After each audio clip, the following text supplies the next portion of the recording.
അലീനയുടെ പ്രശ്നങ്ങൾക്ക് എത്ര വന്നാലും ഒരു തീർപ്പുണ്ടാവുന്നില്ലല്ലോ.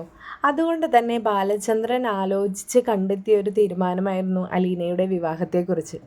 എന്തായാലും അലീനയെ ഭദ്രമായ ഒരു കൈകളിൽ ഏൽപ്പിക്കാതെ ബാലചന്ദ്രന് ഒരു സമാധാനം കിട്ടില്ല എന്ന രീതിയിലായി ഇപ്പോൾ. വൈജയുടെ മകളായിരുന്നാൽ പോലും ബാലചന്ദ്രൻ തൻ്റെ മക്കളേക്കാൾ കൂടുതലേറെ ഇപ്പോൾ അലീനയെയാണ് സ്നേഹിക്കുന്നതും. ഇനി എത്രയൊക്കെ വന്നാലും വൈജയുമായൊരു വാശിയോ വൈരാഗ്യത്തിനോ നിന്നിട്ടും ഇനി കാര്യമില്ല. കാരണം ആരോഗ്യക്കുറവുള്ള ഒരു ഭാര്യയോട് എങ്ങനെയാണ് താൻ വാശി കാണിച്ച് ജയിക്കുന്നത്? തന്നോട് ചെയ്ത ദ്രോഹങ്ങളെക്കുറിച്ച് ആലോചിച്ച് ഇനി ബാക്കിയുള്ള ജീവിതം എങ്ങനെയാണ് തീർക്കേണ്ടത് എന്നെല്ലാമായിരുന്നു ബാലചന്ദ്രൻ്റെ ചിന്തകൾ. എന്നാൽ ഇപ്പോൾ ബാലചന്ദ്രന് അലീനയെ സുരക്ഷിതമായ കൈകളിൽ ഏൽപ്പിക്കണം എന്നത് തന്നെയാണ്. അങ്ങനെ ബാലചന്ദ്രൻ ആലോചിച്ച് കണ്ടെത്തി അലീനയ്ക്ക് നല്ലൊരു വരനെ കണ്ടെത്തുക. ബാലചന്ദ്രൻ്റെ മനസ്സിലുണ്ട് മനുവിനെക്കുറിച്ച്. എന്നിരുന്നാലും അതൊന്നും നടപ്പിലാകാൻ പോകുന്നില്ലല്ലോ. ശിവനും രാജീവനും കമലയ്ക്കുമൊന്നും അലീനയെ തീരെ കണ്ടൂടാ. അപ്പോൾ പിന്നെ എങ്ങനെയാണ് അവരുടെ മകന് വേണ്ടിയിട്ട് അവളെ കല്യാണം കഴിച്ചു കൊടുക്കുന്നതും? എന്നിരുന്നാലും ബാലചന്ദ്രൻ മനുവിനെ ഫോണിൽ വിളിക്കുകയാണ്. മനുവിനോട് പറഞ്ഞു, മനു, എനിക്ക് നിന്നെ ഒന്ന് അത്യാവശ്യമായി കാണണമല്ലോ. കുറച്ച് കാര്യങ്ങൾ സംസാരിക്കാനുണ്ടായിരുന്നു. എന്താ അങ്കിളെ, എന്താ, പറഞ്ഞോളൂ. അപ്പോൾ ബാലചന്ദ്രൻ പറഞ്ഞു, ഇല്ല മനു, എനിക്ക് നിന്നെ നേരിട്ട് തന്നെയാണ് കാണേണ്ടത്. നേരിട്ട് പറയേണ്ട കാര്യവുമാണ്. ആണോ? ഞാനിപ്പോൾ എറണാകുളത്താണ്. നാളെ വന്നാൽ മതിയോ അങ്കിളെ? ഓ മതിയടാ, നീ ഫ്രീ ആകുമ്പോൾ വന്നാൽ മതി. ഫോൺ കട്ട് ചെയ്തെങ്കിലും മനുവിന് വല്ലാത്തൊരു ടെൻഷൻ. എന്തായിരിക്കും അവിടെ പ്രശ്നങ്ങൾ? മനുവിൻ്റെ പേടി അലീനയെക്കുറിച്ചാണല്ലോ. ഉടനെ തന്നെ മനു അലീനയെ വിളിക്കാനായി ഫോൺ കയ്യിലെടുത്തു. അലീനയോട് തന്നെ ഒന്ന് ചോദിക്കാം സുഖമാണോ എന്ന്. എന്തെങ്കിലും പ്രശ്നം ഉണ്ടെങ്കിൽ അവളെ സംസാരത്തിൽ അറിയാലോ. മനു ഉടനെ തന്നെ അലീനയുടെ കോൾ കണക്ട് ചെയ്തു. അലീന ഫോൺ എടുത്തു. പതിവ് പോലെ തന്നെ ഒരുപാട് പ്രശ്നങ്ങളുള്ളതായിട്ട് അവളുടെ സംസാരത്തിൽ നിന്നും അവന് തോന്നിയില്ല. എങ്കിലും അവളോടായി ചോദിച്ചു, പ്രശ്നങ്ങളൊന്നുമില്ലല്ലോ? അങ്കിൾ എന്താണെന്നറിയില്ല, എന്നെ അത്യാവശ്യമായി കാണണമെന്ന് പറയുന്നുണ്ട്. അലീന പറഞ്ഞു, ഇല്ല മനുവേട്ടാ, ഇവിടെ ഇപ്പോൾ പുതിയതായിട്ട് പ്രശ്നങ്ങളൊന്നുമില്ല. പിന്നെ അച്ഛൻ ഇത്തിരി മൂഡ് ഓഫാണ്, എന്താണെന്നറിയില്ല. എന്തായാലും വേറെ പ്രശ്നങ്ങളൊന്നുമില്ല മനുവേട്ടാ. മനുവേട്ടൻ നേരിട്ട് തന്നെ ഒന്ന് വന്നോളൂ. അച്ഛന് സംസാരിക്കാൻ ഇപ്പം മനുവേട്ടൻ മാത്രമല്ലേ ഉള്ളൂ എന്ന് പറഞ്ഞ് അവരും സംസാരം അവസാനിപ്പിച്ചു. മനുവിന് സമാധാനക്കേടായി. എങ്ങനെയെങ്കിലും ഒന്ന് നേരം വെളുത്താൽ മതിയെന്നായി മനുവിന്. ഉടനെ തന്നെ മനു അങ്കിളിൻ്റെ അടുത്തേക്ക് എത്തി. പതിവ് പോലെ തന്നെ മനു വന്ന് കോളിംഗ് ബെൽ അടിച്ചപ്പോൾ ഡോറ് തുറന്നത് അലീന തന്നെ. അലീനയോടായിട്ട് ഒരു ചെറു പുഞ്ചിരിയോടെ മനു അകത്തേക്ക് കയറി. അങ്കിൾ എവിടെ പോയി എന്ന് ചോദിച്ചു. ഉടനെ അങ്കിളിൻ്റെ സൗണ്ടായി, ഞാനിവിടെ തന്നെ ഉണ്ട് ട്ടാ. ഓ ഇല്ല അങ്കിളെ, ഞാൻ കയറി വന്നപ്പോൾ കണ്ടില്ല, അതാ. ഓ നീ കാണില്ല, നീ ഇങ്ങോട്ട് കയറിപ്പോരെ എന്ന് പറഞ്ഞ് അങ്കിളൊന്ന് കളിയാക്കി. മനു അലീനയോടൊന്ന് ചിരിച്ച് കാണിച്ച് മുകളിലെ സ്റ്റെപ്പ് കയറി. സ്റ്റെപ്പ് കയറുമ്പോൾ അലീന ചോദിച്ചു, മനുവേട്ടൻ കഴിച്ചിട്ടാണോ വന്നത്? മനു പറഞ്ഞു, കഴിച്ചിട്ടാ വന്നത്, എങ്കിലും നിൻ്റെ ഒരു കോഫി കിട്ടിയ സന്തോഷം. അലീന ചിരിച്ചുകൊണ്ട് കിച്ചണിലേക്കും മനു ചിരിച്ചുകൊണ്ട് അങ്കിളിൻ്റെ അടുത്തേക്കും നടന്നു. അങ്കിളിൻ്റെ റൂമിൻ്റെ ഡോറിലായിട്ട് മനു നിന്നു. അങ്കിളെ, അകത്തേക്ക് കയറാമോ? അങ്കിള് പറഞ്ഞു, ഓ നിനക്കെപ്പോഴും എൻ്റെ വാതിൽ തുറന്നിട്ടിരിക്കുക, നീ കയറി വാ. മനു കയറി വന്നു. എന്താ അങ്കിളെ, പുതിയ പ്രശ്നങ്ങൾ എന്തെങ്കിലും ഉണ്ടോ? അങ്കിള് പറഞ്ഞു, ഏയ് ഇല്ലടാ, പ്രശ്നങ്ങളുള്ളതൊക്കെ തന്നെ. എനിക്കൊരു സമാധാനമില്ല മനസ്സിന്. അങ്ങനെ ഒരു സമാധാനം ഉണ്ടാവണമെങ്കിൽ അലീനയുടെ കാര്യത്തിന് ഒരു തീരുമാനം ഉണ്ടാക്കണമല്ലോ. അങ്ങനെ ഒരു തീരുമാനത്തിലാണ് ഞാനിപ്പോൾ. അതിനെക്കുറിച്ച് സംസാരിക്കാനാണ് ഞാൻ നിന്നെ വിളിച്ചതും. മനുവിന് വീണ്ടും ആശങ്കയായി. എന്തായിരിക്കും അങ്കിള് ഇങ്ങനെ വളച്ചൊടിച്ച് പറയുന്നതെന്ന്. എങ്കിലും മനു ചോദിച്ചു, അങ്കിൾ എന്തായാലും എന്നോട് തുറന്നു പറഞ്ഞോളൂ. ഒരു ഒളിമറ അല്ലെങ്കിൽ ഒരു വളച്ചുകെട്ടിൻ്റെ ആവശ്യമുണ്ടോ? അങ്ങനെ മനു അങ്കിളിൻ്റെ നേരെ തന്നെ ചെയറിട്ട് അവിടെ ഇരുന്നു. മനു, എനിക്ക് അലീനയെക്കുറിച്ചാണ് പറയാനുള്ളത്. മനു പറഞ്ഞു, അല്ലെങ്കിലും അതെനിക്കറിയാലോ, അങ്കിളിന് ഇപ്പോൾ സംസാരിക്കാനുള്ളത് മുഴുവനും അങ്ങനെ ഒരു കാര്യമാണെന്ന്. അങ്കിൾ എന്തായാലും പറഞ്ഞോളൂ. അവളെ ഹയർ സ്റ്റഡീസിന് എങ്ങാനും മാറ്റാനാണോ, അതോ വേറെ എന്തെങ്കിലും ഇവിടെ നിന്ന് മാറ്റി താമസിപ്പിക്കുന്ന കാര്യം എന്തെങ്കിലും, അങ്ങനെ എന്തെങ്കിലും ആണോ അങ്കിളെ? സംസാരിച്ചു തുടങ്ങിയപ്പോഴേക്കും അലീന കോഫിയുമായി എത്തി. അലീന കോഫിയുമായി കടന്നു വരുന്നത് കണ്ടപ്പോൾ ബാലചന്ദ്രൻ സംസാരം നിർത്തി. അലീന കടന്നു വന്ന് മനുവിന് കോഫി കൊടുത്തു. അലീനയോടായിട്ട് ബാലചന്ദ്രൻ താഴേക്ക് പൊയ്ക്കോളാൻ പറഞ്ഞു. അലീന ചിരിച്ചുകൊണ്ട് പറഞ്ഞു, ഓ, ഞാനറിയാൻ പാടില്ലാത്ത എന്തോ രഹസ്യമാണല്ലേ. ഏയ്, അങ്ങനൊന്നുമില്ല മോളെ, മോള് പൊയ്ക്കോട്ടാ എന്ന് ബാലചന്ദ്രൻ വളരെ സ്നേഹത്തോടു കൂടി പറഞ്ഞു.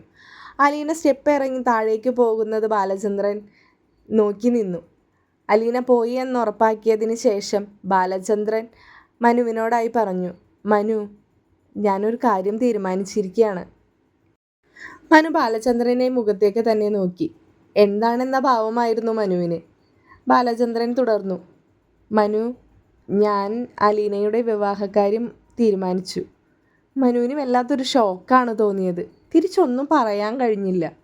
അങ്കിൾ എന്താണ് ഈ പറയുന്നതെന്ന് പോലും മനുവിന് മനസ്സിലാവുന്നില്ലല്ലോ. വീണ്ടും ബാലചന്ദ്രൻ പറഞ്ഞു, അല്ലാതെ അവളെ ഒരു സുരക്ഷിതമായ കൈകളിൽ ഏൽപ്പിക്കാൻ എന്നെക്കൊണ്ട് വേറെ സാധിക്കില്ലല്ലോ. അങ്ങനെ ഒരു തീരുമാനം തന്നെ ആയിരിക്കും നല്ലത്. എത്ര വന്നാലും എല്ലാവരേക്കാളും മൂത്തത് അവൾ തന്നെയല്ലേ. അപ്പോൾ വിവാഹം നടക്കേണ്ടതും അവൾക്ക് തന്നെയല്ലേ. പിന്നെ 10-25 വയസ്സും ഉണ്ടല്ലോ അവൾക്ക്. അപ്പോൾ പിന്നെ അങ്ങനെ ഒരു തീരുമാനം എടുക്കുന്നതിൽ തെറ്റുമില്ല. മനു എന്നിട്ടും ഒന്നും മിണ്ടുന്നില്ല. ബാലചന്ദ്രൻ തന്നെ വീണ്ടും പറഞ്ഞു, നമുക്ക് ഏതെങ്കിലും ഒരു മാട്രിമോണി സൈറ്റിലോ എങ്ങാനും അവളെക്കുറിച്ച് ഡീറ്റെയിൽ ആയിട്ട് ചെയ്യാം. അപ്പോൾ നല്ല വിവാഹാലോചനകൾ വരുമല്ലോ. അതല്ലേ മനു നല്ലത്? ബാലചന്ദ്രന് ഒന്നും അറിയാത്ത പോലെ മനുവിനോടായി ചോദിച്ചു. ബാലചന്ദ്രൻ ചോദിച്ചു, മനു, നീ കേൾക്കുന്നില്ലേ ഞാൻ പറയണത്? നീയൊന്നും പറഞ്ഞില്ല. അങ്കിളെ, ഞാൻ എന്താ ഇതിന് പറയുക അങ്കിളിൻ്റെ അടുത്ത്? അങ്കിൾ എന്താ എന്നെ എന്നെ വല്ലാത്തൊരു കുഴപ്പത്തിലേക്കാണല്ലോ അങ്കിൾ എപ്പോഴും കൊണ്ടുപോയി എത്തിക്കുന്നത്. ഞെട്ടിക്കുന്ന തീരുമാനങ്ങളായിരിക്കും അങ്കിളിൻ്റേത്. എനിക്കെന്ത് പറയണമെന്ന് പോലും അറിയില്ല. പിന്നെ ഇങ്ങനെയൊരു തീരുമാനം അത് വേണോ അങ്കിളെ? അപ്പോൾ ബാലചന്ദ്രൻ ചോദിച്ചു, അതെന്താ മനു അങ്ങനെ? അല്ല അങ്കിളെ, ഞാൻ ഞാൻ ഞാൻ പോരെ? എന്തു പോരേന്ന് ബാലചന്ദ്രൻ ഒന്നും മനസ്സിലാവാത്ത രീതിയിൽ തന്നെ മനുവിനോട് ചോദിച്ചു. അപ്പോൾ മനു പറഞ്ഞു, അല്ല അങ്കിളെ, അന്ന് അങ്കിൾ എന്നോട് പറഞ്ഞില്ലേ ഇനി വേണമെങ്കിൽ എനിക്കവളെ വിവാഹം കഴിക്കാമെന്ന്. അവൾ എൻ്റെ മുറപ്പെണ്ണാണെന്ന്, എനിക്കതിനുള്ള അവകാശമുണ്ടെന്ന് അങ്കിൾ തന്നെയല്ലേ എൻ്റെ അടുത്ത് പറഞ്ഞത്. മനു ചിരിച്ചുകൊണ്ട് ബാലചന്ദ്രനോടായി പറഞ്ഞു. ബാലചന്ദ്രൻ അതേ ചിരിയിൽ തന്നെ തിരിച്ചു പറഞ്ഞു, എനിക്കറിയാമെടാ, നീ ഇത് തന്നെയായിരിക്കും പറയാന്ന്.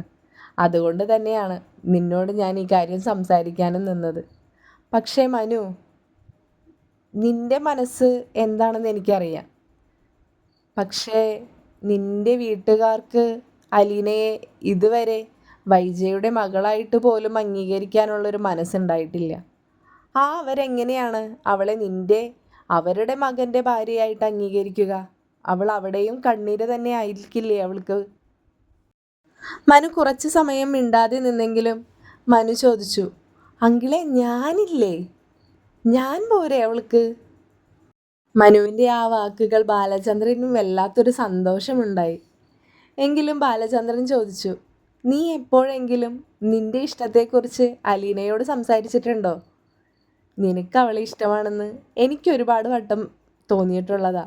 പക്ഷേ അവൾക്കറിയാമോ ഇത്? അറിയില്ല അങ്കിളെ, ഞങ്ങൾ അതിനെക്കുറിച്ചൊന്നും അങ്ങനെ സംസാരിച്ചിട്ടൊന്നുമില്ല.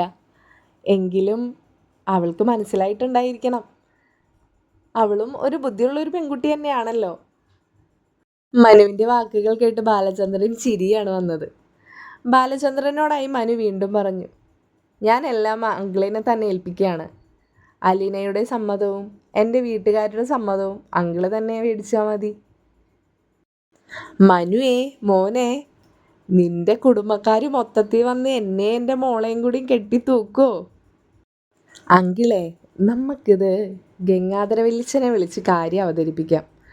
അങ്കിളാവുമ്പോൾ അതിൻ്റേതായ രീതിയിൽ വല്യച്ഛനോട് കാര്യങ്ങൾ പറയുകയും ചെയ്യുമല്ലോ. അപ്പോൾ എല്ലാം നൈസായിട്ട് നടക്കും. പിന്നെ വീട്ടിൽ വലിയ സമ്മതമൊന്നും ഇല്ലെങ്കിലും അതത്ര വിഷയമാക്കണ്ട. ഞാൻ ഓക്കെ ആണല്ലോ, അങ്കിൾ അത് നോക്കിയാൽ മതി. ഞാൻ എന്തായാലും ഇറങ്ങാൻ കേട്ടോ എന്ന് പറഞ്ഞ് മനു എല്ലാ കാര്യങ്ങളും ബാലചന്ദ്രനെ ഏൽപ്പിച്ച് അവിടെ നിന്നും യാത്രയായി. ഇറങ്ങാൻ നേരം മനു അലീനയെ കണ്ട് യാത്ര പറയാനായി കിച്ചണിലേക്ക് പോയി. മനു അലീനയോടായി പറഞ്ഞു, അതെ, എനിക്കൊരു കാര്യം പറയാനുണ്ടായിരുന്നു. എന്താ മനുവേട്ടാ? അങ്കിളിന് നിന്നോടെന്തോ ഒരു പ്രധാനപ്പെട്ട കാര്യം പറയാനുണ്ട്. എൻ്റെ സമ്മതം ഞാൻ അങ്കിളിനോട് പറഞ്ഞിട്ടുണ്ട്. ഇവിടെയും സമ്മതമായിരിക്കുമെന്ന് ഞാൻ പ്രതീക്ഷിക്കുന്നു. എന്താ മനുവേട്ടാ, എന്താ കാര്യം? അതൊക്കെ അറിയുന്നേ.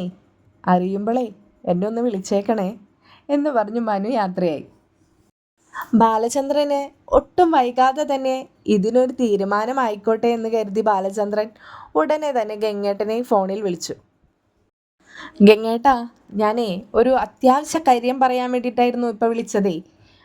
ഗംഗേട്ടൻ തിരക്കിലെങ്ങാനും ആണോ? അപ്പോൾ ബാലചന്ദ്രൻ്റെ ചോദ്യം കേട്ട് ഗംഗാധരമേനോൻ തിരിച്ച് മറുപടി പറഞ്ഞു, ചെറിയൊരു തിരക്കിലാണ് ബാലചന്ദ്ര. എങ്കിലും നിൻ പറയാൻ പോകുന്ന കാര്യത്തേക്കാൾ വലിയ തിരക്കൊന്നുമില്ല, നീ സംസാരിച്ചോളൂ. അങ്ങനെ ബാലചന്ദ്രൻ ഗംഗാധരനോട് കാര്യങ്ങളൊക്കെ അവതരിപ്പിച്ചു. അപ്പോൾ ഗംഗേട്ടനും വളരെ സന്തോഷം തന്നെയാണ്. കാരണം ഗംഗേട്ടൻ പൂർണ്ണമായിട്ടും അലീനയെ തൻ്റെ പെങ്ങളുടെ മകളായിട്ട് അംഗീകരിച്ചതാണല്ലോ. അങ്ങനെ ഗംഗേട്ടൻ ബാലചന്ദ്രനോട് പറഞ്ഞു, എന്തുകൊണ്ടും അവർ തന്നെയാണ് ബാലചന്ദ്ര ചേരുന്നത്. ഇത് ഞാൻ ശിവനോട് പറഞ്ഞ് റെഡിയാക്കിക്കോളാം. ബാലചന്ദ്രൻ ടെൻഷനൊന്നും ആവണ്ട. നമ്മൾ പണ്ട് അലീനയോട് ചെയ്ത ദ്രോഹങ്ങൾക്കെല്ലാത്തിനും നമ്മളായിട്ട് തന്നെ ഒരു പരിഹാരം കാണാമല്ലോ. അതാവുമ്പോൾ ഒരു മനസ്സമാധാനവും ഉണ്ടായിരിക്കും എന്ന് പറഞ്ഞ് ഗംഗാധരൻ കോള് കട്ട് ചെയ്തു. ഗംഗേട്ടൻ ഉടനെ തന്നെ ശിവനെ ഫോണിൽ വിളിച്ചു. ശിവനോടായി കാര്യങ്ങൾ അവതരിപ്പിച്ചു. ശിവന് വല്ലാത്തൊരു ദേഷ്യമാണ് ആദ്യം തോന്നിയത്.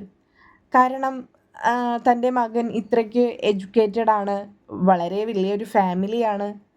അവനാണെങ്കിൽ വലിയ വീട്ടിൽ നിന്ന് നല്ലൊരു പെൺകുട്ടിയെ കല്യാണം കഴിച്ച് കൊണ്ടുവരാനും പറ്റുമല്ലോ. അപ്പോൾ ശിവന് വല്ലാത്തൊരു ദേഷ്യമാണ് തോന്നിയത്. അപ്പം ഗംഗാധരൻ കാര്യങ്ങളെല്ലാം പറഞ്ഞ് മനസ്സിലാക്കി. നമ്മളും നമ്മുടെ അച്ഛനും അമ്മാവനും കൂടി അന്ന് വൈജയ്ക്ക് ജനിച്ച കുഞ്ഞിനെ ഇങ്ങനെ തെരുവിലേക്ക് എറിഞ്ഞു കൊടുത്തത് കൊണ്ടാണ് ഇങ്ങനെയൊക്കെ ഓരോ അവസ്ഥകളിലേക്ക് നമ്മളും എത്തിപ്പെട്ടത്. പിന്നെ ഇത് നമ്മളായിട്ട് അവരിൽ അടിച്ചേൽപ്പിക്കുന്നതൊന്നുമല്ല. മനുവിന് പൂർണ്ണ സമ്മതമാണ് അലീനയെ വിവാഹം കഴിക്കാൻ.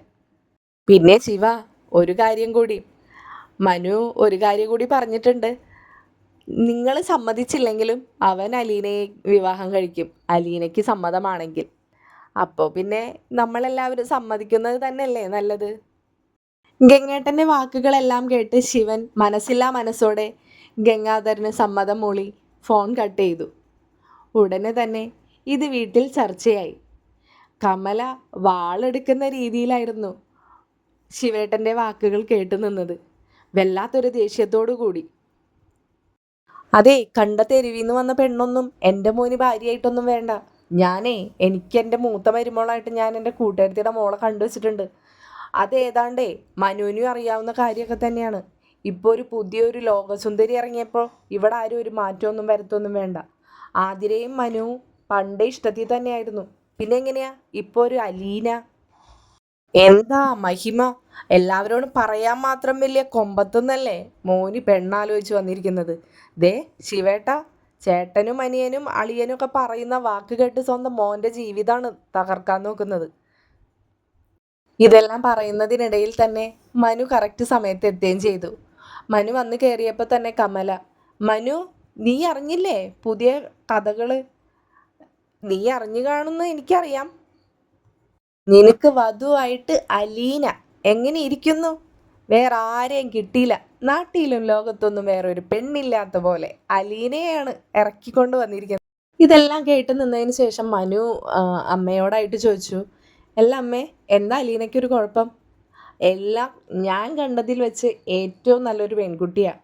കുടുംബത്തെ എല്ലാ കാര്യങ്ങളും ചെയ്യാനറിയാം, ഒരാളോട് എങ്ങനെയാണ് പെരുമാറേണ്ടതെന്നറിയാം. അതിൽ കൂടുതൽ എന്താണ് ഒരാൾക്ക് വേണ്ട സമ്പാദ്യം? എനിക്കേ അവളെ തന്നെ മതി. മനുവിൻ്റെ പെട്ടെന്നുള്ള മറുപടി കേട്ട് കമല ഞെട്ടിപ്പോയി. എങ്കിലും കമലയ്ക്ക് ഒരു സംശയം ഉണ്ടായിരുന്നല്ലോ. അപ്പോൾ കമല ചോദിച്ചു, അപ്പോൾ ആതിരയോ? ആതിരയോ? അത് കൊള്ളാം. അമ്മ അങ്ങനെയാണോ ഞങ്ങളെ കരുതി വെച്ചിരുന്നത്? ഞങ്ങൾക്കിടയിലേ അങ്ങനൊന്നുമില്ല. നല്ല ഒരു സൗഹൃദം ആദ്യം മുതലേ കീപ്പ് ചെയ്ത് കൊണ്ടുപോകുന്നവരാ ഞങ്ങൾ. ഉടനെ ഹരി തുടർന്നു, ഇപ്പം എങ്ങനെ ഇരിക്കുന്നു അമ്മേ? ഇപ്പം ഞാൻ പറഞ്ഞതൊക്കെ സത്യമായില്ലേ? അതെ, ഇതൊക്കെ മനസ്സിൽ കണ്ടിട്ട് തന്നെയാ ഇവിടെ ചിലവർ. ഞാനൊന്നും പറയുന്നില്ല. ആ, നീയൊന്നും പറയാതിരിക്കുന്നത് തന്നെയാ നല്ലത്. എന്നെക്കൊണ്ടേ കൂടുതൽ നീയും പറയിപ്പിക്കണ്ട. ഉടനെ മനുവും കൊടുത്തു ഹരിക്കിട്ടൊരു കൊട്ട്. കമല വീണ്ടും തുടർന്നു, എൻ്റെ കൊക്കിന് ജീവനുണ്ടെങ്കിൽ മനു, നീ അവളെ കല്യാണം കഴിക്കില്ല. നീ ഇനി വിവാഹമേ കഴിക്കുന്നില്ല എന്ന് പറഞ്ഞാലും എനിക്ക് കുഴപ്പമില്ല. എങ്കിലും അവളെപ്പോലെ ഒരുത്തിയെ ഞാൻ വിവാഹത്തിന് സമ്മതിക്കുന്ന നീ വിചാരിക്കണ്ട. അല്ലെങ്കിൽ തന്നെ എൻ്റെ ഫാമിലിയിലുള്ളവരോട് ഞാൻ എന്തെന്നാ പറയേണ്ടത് അവളെക്കുറിച്ചിട്ട്? നാത്തൂനി വിവാഹത്തിന് അവിഹിത ബന്ധത്തിലുണ്ടായിരുന്ന ഒരു മകളെയാണ് എൻ്റെ മോൻ വിവാഹം കഴിക്കുന്നതെന്നോ? മനു, നീ അതൊരിക്കലും സ്വപ്നം കണ്ട് നടക്കാമെന്ന് വിചാരിക്കണ്ട കേട്ടാ. കമലയുടെ വാക്കുകൾ കേട്ട് ഉടനെ തന്നെ മനുവും തുടർന്നു, അമ്മേ, എനിക്ക് അമ്മയോടും പറയാനുള്ളത് അതുതന്നെയാണ്. എൻ്റെ വിവാഹത്തെക്കുറിച്ച് അമ്മ ഒരുപാട് മനക്കോട്ടകളൊന്നും കെട്ടണ്ട. അവൾക്കേ അലീനയ്ക്ക് എന്നെ സമ്മതമാണെന്നുണ്ടെങ്കിൽ അലീനയെ തന്നെയായിരിക്കും ഞാനും വിവാഹം ചെയ്യാൻ പോകുന്നത്. ആ കാര്യത്തിൽ വേറെ ഒരു തീരുമാനവും അമ്മ എടുക്കണ്ട. അവളോട് ഇതേക്കുറിച്ച് സംസാരിച്ചിട്ടേ അങ്കിൾ എന്നെ വിളിക്കാമെന്ന് പറഞ്ഞിട്ടുണ്ട്. അങ്ങനെ അങ്കിള് വിളിക്കുമ്പോൾ അലീനയ്ക്ക് എന്നെ വിവാഹം കഴിക്കാൻ സമ്മതമാണെന്ന് പറഞ്ഞാലേ ഞാനങ്ങ് സമ്മതിക്കും കേട്ടോ. അമ്മയ്ക്ക് അതിൽ വിഷമം തോന്നിയിട്ട് കാര്യമില്ല. എല്ലാവരും കൂടി പണ്ട് അവളോട് ചെയ്ത ദ്രോഹങ്ങൾക്കേ ഞാനായിട്ട് തന്നെ ഒരു പരിഹാരമായിന്ന് അമ്മ വിചാരിച്ചാൽ മതി. അങ്ങനെ ഒരു പുണ്യം എൻ്റെ അമ്മയ്ക്ക് കിട്ടിക്കോട്ടെ എന്ന് പറഞ്ഞ് മനു അകത്തേക്ക് പോയി. മനുവിൻ്റെ കടുത്ത തീരുമാനങ്ങൾ കേട്ട് കമല തന്നെ അന്താളിച്ച് നിന്നുപോയി. ഇനി മനുവിനെ പിന്തിരിപ്പിക്കാൻ കഴിയില്ലെന്ന് കമലയ്ക്ക് ബോധ്യപ്പെട്ടു. അങ്ങനെ കമല തിരിഞ്ഞ് ശിവേട്ടനോടായി ചോദിച്ചു, ശിവേട്ടാ, ഇനി ആ പെണ്ണിന് ഇവനെ കല്യാണം കഴിക്കാനെങ്ങാനും സമ്മതമായിരിക്കോ? ശിവൻ ചിരിച്ചുകൊണ്ട് പറഞ്ഞു, എന്തിനാ സമ്മതക്കുറവ്? അവൾക്ക് എല്ലാ കാര്യങ്ങൾക്കും സപ്പോർട്ട് നിന്നിരുന്നത് നിന്റെ മോനല്ലേ. പിന്നെ എങ്ങനെയാ അവൾക്ക് സമ്മതമില്ലാതിരിക്കണേ? അങ്ങനെ അതും കൂടി കേട്ടപ്പോൾ കമലയ്ക്ക് പൂർണ്ണമായി. അങ്ങനെ അന്താളിച്ച് നിൽക്കുന്ന കമലയെ കാണിച്ചുകൊണ്ട് ഇന്നത്തെ എപ്പിസോഡ് നമുക്കിവിടെ അവസാനിപ്പിക്കാം. അടിപൊളി പുതിയൊരു എപ്പിസോഡുമായി ഉടൻ തന്നെ വരും വരേക്കും ബൈ.